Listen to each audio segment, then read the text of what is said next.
हमारे साथ अदिति नागर, पॉलिटिकल एडिटर, न्यूज रूम से हमारे साथ जुड़ चुकी हैं।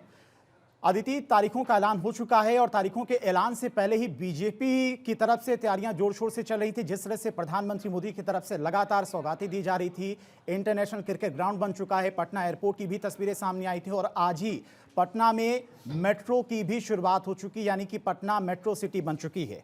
अब बिहार इलेक्शन में इसका कितना असर देखने को मिला है? बिल्कुल, देखिए सारी सरकारें जो सरकारी योजनाएं थी या जैसे बोलते हैं जो बताया जाता है प्रॉम्प्ट्स होते हैं, अनाउंसमेंट्स होते हैं, वो सब कर दिए गए। इसीलिए आज के बाद कोई सरकारी योजना नहीं होगी, कोई सरकारी वादे नहीं होंगे। अब मैनिफेस्टो होंगे जो पॉलिटिकल पार्टीज के हैं। देखिए, ये जो बिहार का चुनाव है, ये जनादेश के साथ साथ एक पूरा राजनीतिक युद्ध होता है। और आप देखें कि बड़े बड़े आंदोलन, हम अक्सर इस बात का जिक्र करते हैं, जेपी आंदोलन से लेकर अब तक बिहार, उस आंदोलनों से नेता निकले हैं। बिहार की धरती ने बहुत कुछ बदला है, बिहार की धरती दिशा भी दिखाती है राजनीतिक। अब सवाल ये है सबसे पहला तो कि एक समय 2010 में 6 चरणों में चुनाव होते थे, 5 चरणों में चुनाव हुए, 2020 में तो 3 चरणों में भी हुए। आज तक बिहार ने 2 चरणों में चुनाव नहीं देखे थे। अब इसकी वजह है कि पहले नक्सलवाद वाला बहुत इम्पैक्ट था, सिक्योरिटी, लॉजिस्टिक्स, अब चीज़ें बेहतर हुई हैं। साथ साथ त्यौहार और कृषि का कैलेंडर देखा जाता था कि त्यौहार तो बीच में नहीं आ रहा है, तमाम और बातें देखी जाती थी। तो इस बार छठ के ठीक बाद चुनाव हो रहे हैं, जिससे कि पलायन वाले लोग जब आए तो साथ में लोकतंत्र के इस त्यौहार में ही भागीदार हों। लेकिन एक सबसे इम्पॉर्टेंट बात होती है कि ऐसा देखा गया, एनालिसिस है, और मेरे साथ जो गेस्ट जुड़े हुए हैं वो इस बात से इत्तेफाक रखेंगे कि जब आराम से चुनाव होते हैं तो वो कहीं ना कहीं विपक्ष को फायदा दे जाते हैं। एक जो पहला फेज होता है, उसमें जो भी जनतर की स्थिति होती है वो इम्पैक्ट करता है अगले फेज को, फिर अगले फेज, और तैयारी का मौका विपक्ष को भी मिल जाता है। लेकिन जब 2 फेज बैक टू बैक होते हैं, जैसे बोलते हैं कि तेज वॉर है ये, उसमें क्या होता है कि वही जीतता है जिसके पास ग्राउंड पे वर्कर्स बहुत ज्यादा हों। और ये सच छुपा हुआ कोई हिडन ट्रूथ नहीं है कि एनडीए का खास तौर पे नॉर्थ में जो नीचे जो तंत्र है, जिसे कार्यकर्ता कहते हैं, कार्डर कहते हैं, वो आरएसएस, बीजेपी, एनडीए का मजबूत है। तो अब यहाँ पर एक बड़ी चुनौती कांग्रेस आरजेडी के लिए है कि वो अपना जो कार्डर है, जो लिमिटेड है उनके पास, वो मूव करते थे, वो कैसे वो एक्टिवेट रखेंगे। तो यहाँ लीडरशिप वर्सेस लीडरशिप की लड़ाई है। अब इसका एक और बात है, अक्सर क्या होता है कि जब लंबे फेजेस में चुनाव होते हैं उसमें लोकल इश्यूज, बिहार बड़ा है, लोकल इश्यूज है, सीमांचल के अलग इशू हैं, मिथिलांचल के अलग इश्यूज हैं, किसी भागलपुर के अलग इश्यूज हैं। लेकिन उसमें क्या होता है कि आप फिर मैनिफेस्टो में भी हर चीज़ को इंक्लूड करते हैं। आप जब उस इलाके में भाषण देने जाते हैं तो आप वहाँ के लोकल इश्यूज का जिक्र करते हैं। लेकिन अब ऐसे बैक टू बैक चुनाव में आप एक जेनरिक बिहार के इशू पे आते हैं, जिसमें नौकरी, महिलाओं की बात कर लेते हैं, एक जेनरिक बात पे आते हैं, लोकल इश्यूज कहीं ना कहीं छुप जाते हैं। अब ये देखना होगा कि ये आज की स्पीड और आज के भारत के न्यू इंडिया के लिहाज से ऑब्वियसली आप चुनाव में कोई पूरा 1 महीना नहीं लगा सकते, 6 चरणों में, 5 चरणों में नहीं कर सकते। जल्दी 2 चरणों में होता है, 14 में नतीजे आ जाएंगे। लेकिन इसका किसको फायदा मिलेगा, किसको नुकसान होगा, ये तो नतीजे बताएंगे। लेकिन बड़ा इंटरेस्टिंग रहने वाला है बिहार का चुनाव। 14 तारीख को जब दोपहर 12 बजे तक रुझान आने लग जाएंगे, तस्वीर साफ होने लग जाएगी, तब भी ये देखना होगा। यहाँ ये कहा नहीं जा सकता कि 12 बजे तक सब कुछ साफ हो जाएगा, किसकी सरकार बनेगी। क्यों? क्योंकि इतनी सारी पॉलिटिकल पार्टीज हैं, आंकड़े ऊपर नीचे हुए नहीं कि कौन किसके पाले में जाएगा, कौन किसके साथ है, कौन किसके साथ नहीं होगा, ये उस दिन तक पता चलेगा। सुनील जी, यही बात मैं कह रहा था कि अभी सीट शेयरिंग का फार्मूला भी तय नहीं हुआ है, लगातार बैठकें हो रही हैं। महागठबंधन में सीट शेयरिंग को लेकर अभी भी कोई बातचीत नहीं हुई है, कोई फॉर्मूला तय नहीं हुआ कि कांग्रेस को सीटें कितनी मिलेंगी, आरजेडी कितनी सीटों पर चुनाव लड़ेगी।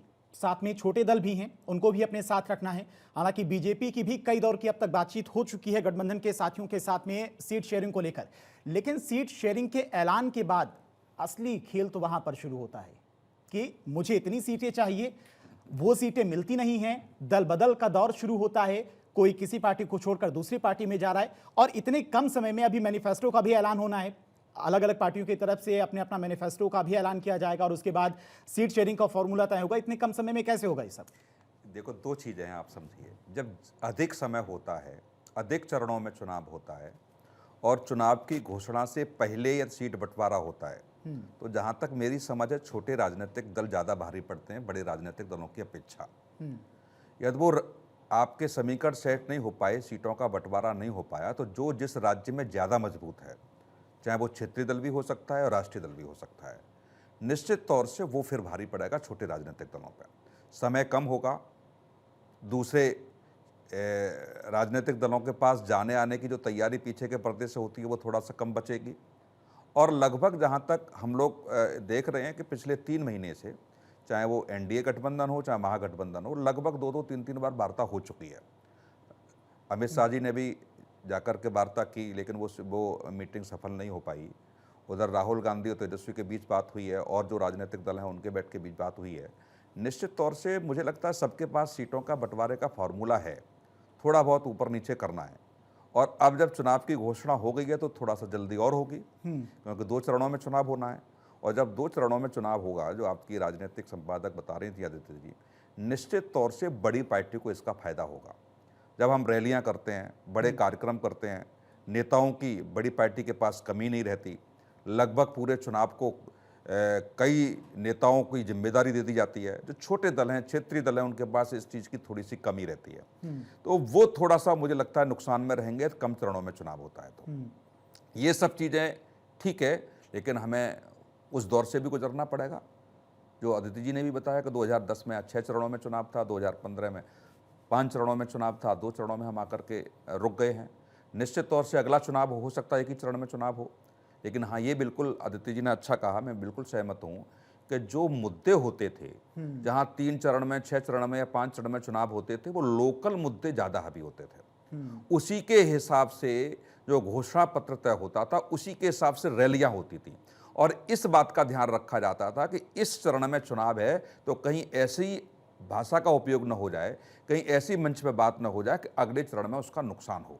तो इन सब चीज़ का ध्यान रखा जाता था। अब बिहार में 2 चरणों में चुनाव है, तो इन सब चीज़ों से मुझे लगता है बातें परे हो गई। लेकिन हाँ, ये जरूर है कि 2 चरणों में चुनाव के बाद भारतीय जनता पार्टी के पास जो कार्यकर्ताओं की फौज है, या जो नेटवर्क है, या बूथ लेवल जो एजेंट हैं, वो भारतीय जनता पार्टी और वहाँ का जो राजद है, यानी कि जो राजनीतिक दल पहले से तैयारी कर चुके हैं उनको इसमें फायदा होगा। छोटे दलों को थोड़ी मुश्किलें हो सकती, लेकिन बीजेपी की अगर बात की जाए सुनील जी, बीजेपी की तरफ से पहले से तैयारी शुरू कर दी गई थी। जिस तरह से महिला सम्मान योजना की शुरुआत की गई, 1.5 करोड़ से ज्यादा महिलाओं के खातों में 10-10 हज़ार रुपए ट्रांसफर कर दिए गए हैं। हर राज्य में आप देखेंगे पहले शुरू हो जाती है। और प्रधानमंत्री जी का आप कार्यक्रम देखिए, किसी भी राज्य में चुनाव रहे, ठीक है लगभग 3 महीने पहले से उनका जाना और शुरू हो जाता अदिति, आप तीनों का बहुत बहुत शुक्रिया। अक्षय भी हमारे साथ जुड़े थे, सर्वेश भी पटना से जुड़े थे, आपका भी बहुत बहुत शुक्रिया। दुष्यंत जी माफी चाहेंगे, समय कम है। तो तारीखों का ऐलान हो चुका है और सभी राजनीतिक दल पहले से ही तैयारी में जुटे थे। अब उन तैयारियों को और तेज करना होगा, चूंकि समय कम है। 6 अक्टूबर आज हो चुका है और 6 नवंबर में पहले चरण का चुनाव होना है। ऐसे में समय कम है और तैयारियां काफी तेजी से करनी होंगी।